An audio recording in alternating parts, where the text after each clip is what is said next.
ಒಂದು ವಿಶೇಷವಾದಂಥ ಕಾರ್ಯಕ್ರಮ, ಒಂದು ವಿಶೇಷವಾದ ಅವೇರ್ನೆಸ್ ಪ್ರೋಗ್ರಾಮ್ ಅಂತ ಹೇಳಿದ್ರೆ ತಪ್ಪಾಗೋದಿಲ್ಲ. ಕೇಂದ್ರ ಸರ್ಕಾರದಿಂದ ಆಗ್ತಿರುವಂಥ ಒಂದು ಕಾರ್ಯಕ್ರಮ EV ರೆಡಿ ಅಂತ ಹೇಳಿ.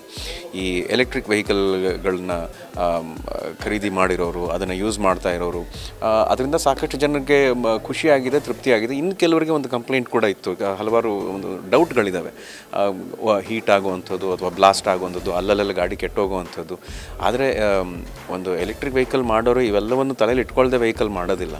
ಹಾಗಾಗಿ ಯಾವ ರೀತಿ ನಾವು ಎಚ್ಚರ ವಹಿಸಬೇಕು, ಯಾವ ರೀತಿಯ ಸಂಪೂರ್ಣವಾಗಿ ಅದರ ಬಗ್ಗೆ ಮಾಹಿತಿ ತಿಳ್ಕೊಂಡು ಒಂದು ಗಾಡಿ ತೊಗೋಬೇಕು ಅಥವಾ ಸರ್ವಿಸು, ಎಲ್ಲ ವಿಚಾರಗಳನ್ನ ಕುರಿತು ಅಲ್ಲಿ ಒಂದು ಚರ್ಚೆ ಆಗುತ್ತೆ, ಅಲ್ಲಿ ಒಂದು ಸಂವಾದ ಆಗುತ್ತೆ. ಈ ಒಂದು ಕಾರ್ಯಕ್ರಮ ಇದೇ ಫೆಬ್ರವರಿ 21, 22, 23 ನಮ್ಮ ಪ್ಯಾಲೇಸ್ ಗ್ರೌಂಡ್ಸಲ್ಲಿ ಕಾರ್ಯಕ್ರಮ ನಡೀತಾ ಇದೆ. ಎಷ್ಟು ಜನ ಆಗುತ್ತೆ ಅಷ್ಟು ಜನ ಹೋಗಿ ಈ ಕಾರ್ಯಕ್ರಮದಲ್ಲಿ ಭಾಗವಹಿಸಿ.